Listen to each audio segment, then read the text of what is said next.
Salut, c'est Nathan et bienvenue aujourd'hui dans cette toute nouvelle vidéo dans laquelle nous allons parler des comment investir dans l'immobilier au Mexique. Si vous regardez cette vidéo, c'est que vous avez sans aucun doute le projet d'acheter un bien immobilier dans ce pays qui est le Mexique. Alors je vous dis que vous êtes déjà au bon endroit puisque c'est exactement le sujet que nous allons traiter dans cette vidéo dans le but de vous aider et surtout de vous orienter pour pouvoir prendre une idée sur tout ce qui est le processus d'acquisition d'un bien immobilier dans ce pays qui est le Mexique, que ce soit une maison, un appartement, un terrain et un immeuble en tout cas, ou même des magasins, des bureaux. Dans cette vidéo, c'est exactement ce qui va faire donc le sujet phare. Mais avant de rentrer dans le vif du sujet, je vous conseille de faire une chose qui est de vous abonner. Si vous n'êtes toujours pas abonné à cette chaîne, maintenant cliquez sur la cloche de notification qui est en dessous de la vidéo pour pouvoir recevoir les prochaines vidéos très rapidement et bien sûr bénéficier de toutes les connaissances qui vous seront transmises au travers les prochaines vidéos, que ce soit dans l'immobilier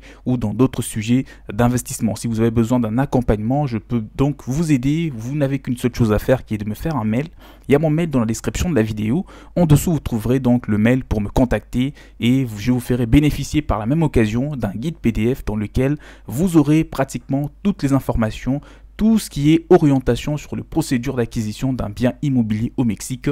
Je vous ai réuni tout cela dans un guide PDF. Pour en bénéficier, faites-moi un mail et vous aurez probablement droit à des séances d'accompagnement dans le but de vous aider jusqu'à l'aboutissement de votre acquisition immobilière au Mexique. Beaucoup de gens pensent que acheter un bien immobilier au Mexique est une chose qui est complètement difficile, voire même impossible. Alors moi je vous dis que c'est tout faux. Beaucoup de gens pensent que acheter un bien immobilier au Mexique lorsqu'on est étranger, c'est quelque chose qui est donc un rêve impossible. Moi je vous dis que vous qui regardez la vidéo, vous avez aujourd'hui la possibilité de devenir propriétaire au Mexique et ça dès aujourd'hui. Ce qu'il faut faire déjà, ce qu'il faut savoir, c'est que vous devez vous informer sur les démarches à suivre, comme toujours. Une fois que vous avez pris connaissance de toutes les démarches que vous allez pouvoir entreprendre, il faudra suivre ces démarches étape par étape. Et ce que je vous conseille, si vous n'avez pas quelqu'un de confiance à qui déléguer l'acquisition de votre bien immobilier au Mexique, le mieux serait tout simplement de vous rendre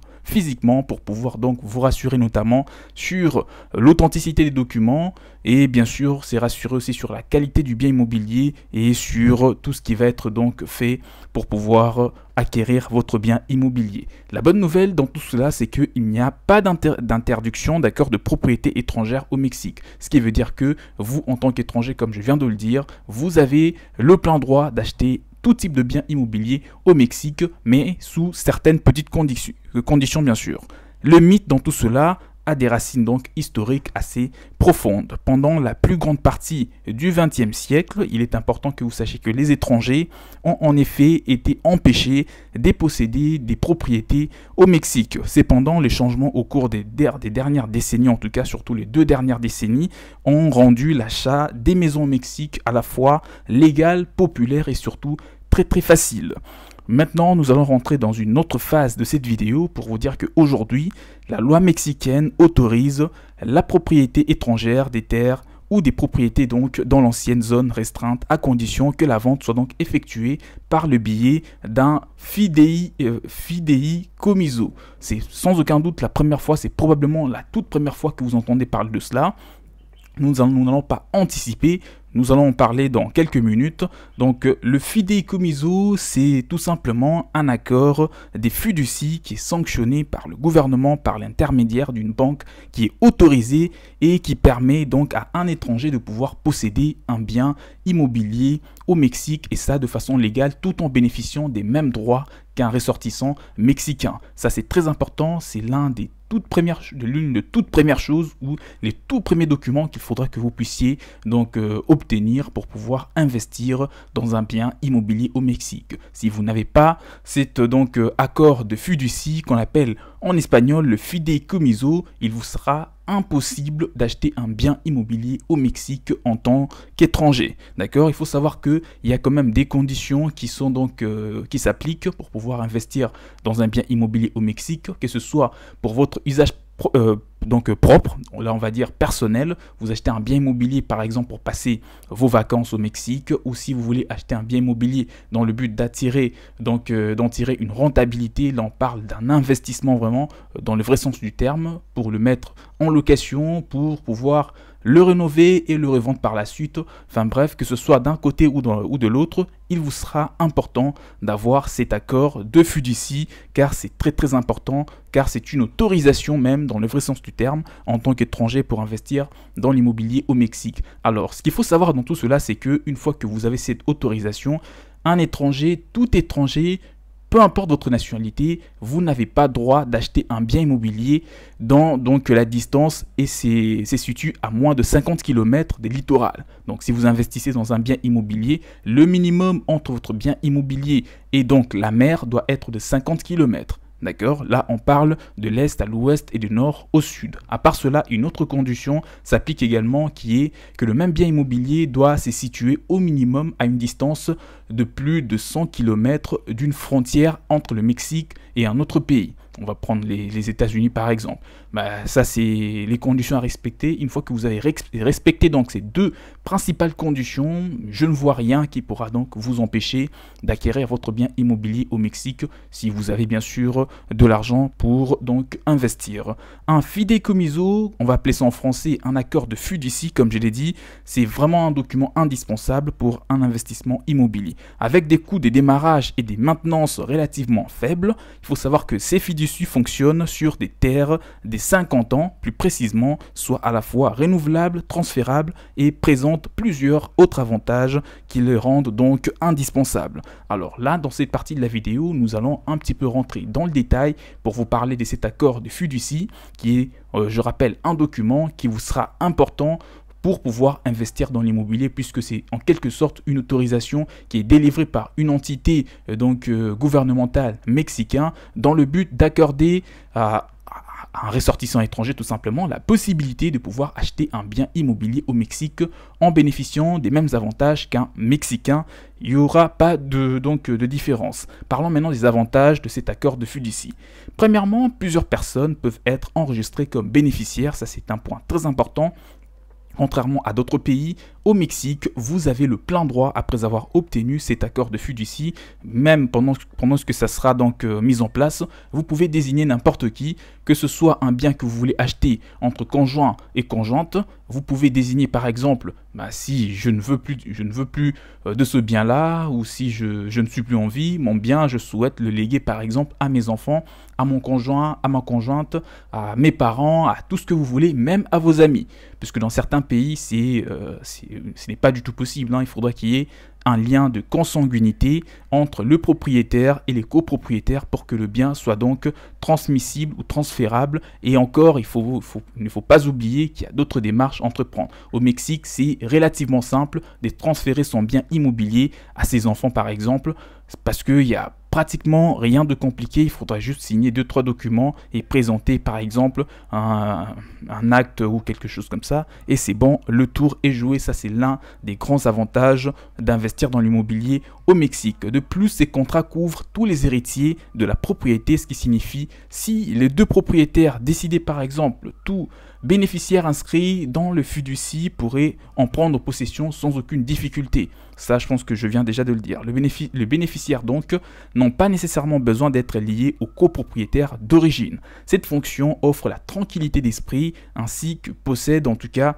des biens en commun. Pour ceux qui possèdent des biens en commun, ça rend aussi les choses beaucoup plus faciles pour pouvoir transférer un bien immobilier à une autre personne qui a donc pris la possession de l'ensemble de biens immobiliers. Essentiellement, un fideicomiso, d'accord, offre aux propriétaires les mêmes droits qu'un citoyen mexicain. Ils peuvent vendre ou louer leur propriété et bien que le titre de propriété soit techniquement détenu par une institution financière mexicaine, votre propriété ne peut être vendue ou modifiée sans aucune autorisation de votre part.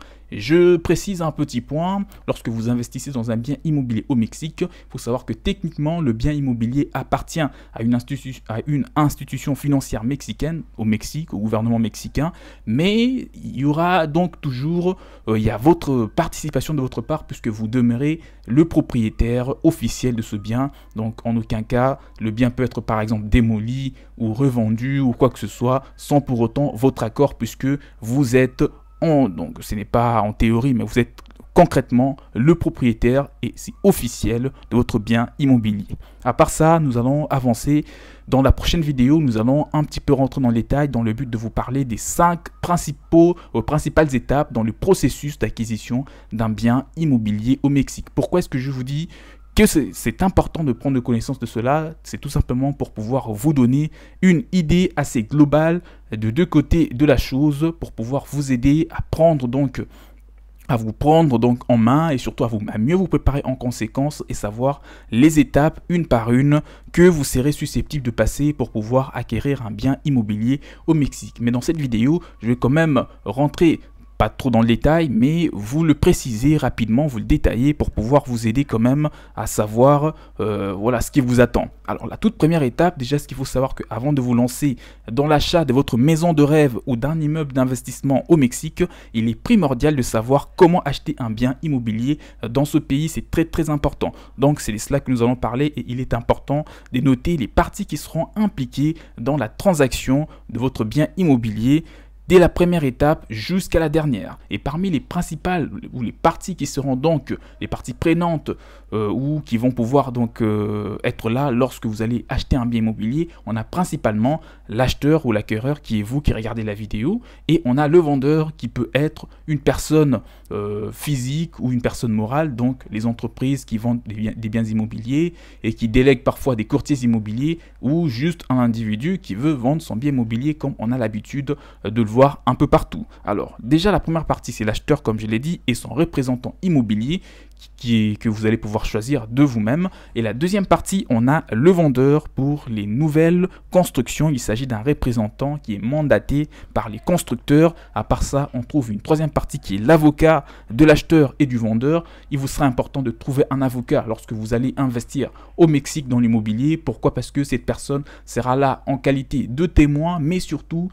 pour pouvoir donc veiller à l'authenticité des documents qui seront donc échangés entre vous et le propriétaire du bien immobilier, pour qu'il soit donc rassuré que tout est authentique et qu'il n'y ait pas de problème et que rien ne peut donc vous tomber dessus après avoir acheté ce bien immobilier. À part l'avocat, on trouve le notaire public qui va également jouer un rôle important, qui sera donc neutre, puisque c'est une personne qui est déléguée par le gouvernement. Il sera ni de votre côté, donc le vendeur, et encore moins il sera ni de votre côté l'acheteur, et encore moins du côté du vendeur. Il est juste là pour veiller que tout se passe vraiment comme il se doit. Et enfin, on a la banque fiduciaire, une banque mexicaine qui est autorisée par le gouvernement mexicain pour donc veiller à l'acquisition de biens immobiliers.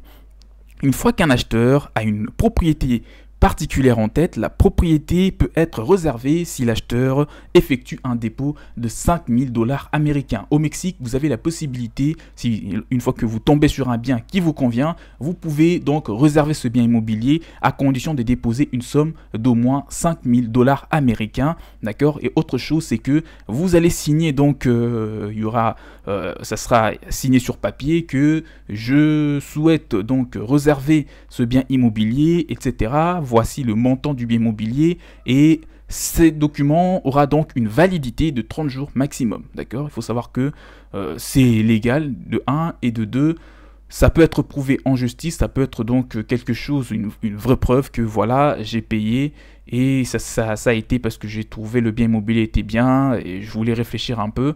Et donc j'ai fait un petit dépôt de 5 000 $ américains, le temps de réfléchir et de voir s'il n'y a pas mieux. D'accord? Et si vous trouvez mieux par exemple, ou si vous changez d'avis, le propriétaire du bien a le droit, a l'obligation de vous rembourser les 5 000 € que vous avez déposé au début pour pouvoir réserver le bien immobilier. Et en aucun cas, le prix du bien immobilier va changer entre le moment où vous avez fait ce dépôt et le jour où par exemple vous êtes décidé d'acheter le bien immobilier ou de reprendre votre argent qui est le 5 000 €. Donc ça doit être de 30 jours maximum pour que ce document ne soit plus du tout valide. Mais même même si ce n'est plus valide, le propriétaire devra quand même vous rembourser votre argent, je précise. Voilà, je pense que tout est dit, on est arrivé à la fin de la vidéo. Voici rapidement les principales étapes pour acheter un bien immobilier au Mexique.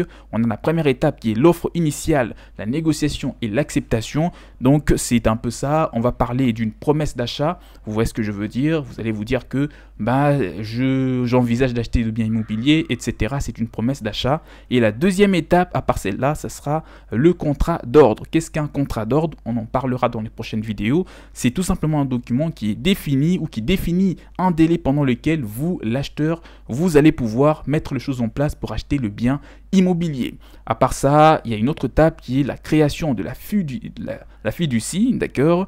Là, je vois que vous voyez bien ce que je veux dire. Et après avoir cette étape-là, après avoir abouti à cette étape, la quatrième sera la prise des possessions du bien immobilier. Au cours de cette étape, vous effectuerez, vous, l'acquéreur, votre dernière visite virtuelle du bien immobilier pour pouvoir donc se rassurer que tout est toujours comme vous l'avez trouvé lorsque vous avez visité le bien pour la première fois. Enfin, la cinquième étape, lorsque vous allez pouvoir acheter votre bien immobilier, est tout simplement de clôturer voilà, l'achat et d'acheter un bien immobilier, de signer donc le document officiel pour acheter le bien, tout en sachant que ces documents-là, vous ne pouvez plus, c'est irréfutable, lorsque vous les avez signés, vous avez l'obligation d'aboutir vraiment jusqu'au bout et de payer donc, de verser l'argent du bien immobilier. Concernant les endroits où vous pouvez investir dans l'immobilier, où je vous recommande, on a déjà, voilà, je peux vous dire de voir dans les Yucatan par exemple, c'est des endroits où vous pouvez trouver des très bons biens immobiliers de bonne qualité. À part ça, il y a aussi Tulum qui est aussi bien, etc. Pour en savoir plus, moi je vous invite à me contacter, le mail est dans la description de la vidéo. Voilà, on est arrivé à la fin de la vidéo, j'espère qu'elle vous a été très utile. Si vous avez des questions, des préoccupations, laissez-les-moi tous dans le commentaire et je me ferai grandement plaisir de vous répondre. Je vous ai mis à disposition un guide PDF pour vraiment vous aider et vous orienter afin de réussir votre investissement immobilier au Mexique. Si cela vous intéresse, puisque c'est très utile, contactez-moi, le mail est dans la description de la vidéo. En passant, je vous dis aussi, il y a des séances d'accompagnement qui vont vraiment vous aider. Je vous accompagne, moi et mon équipe, pas à pas, jusqu'à ce que vous réussissiez votre investissement immobilier au Mexique. Pour finir la vidéo, likez-la, partagez-la et surtout abonnez-vous massivement à cette chaîne en activant le bouton s'abonner et la cloche de notification pour ne rien rater sur les prochains contenus. Je vous dis à la prochaine, prenez bien soin de vous, ciao ciao.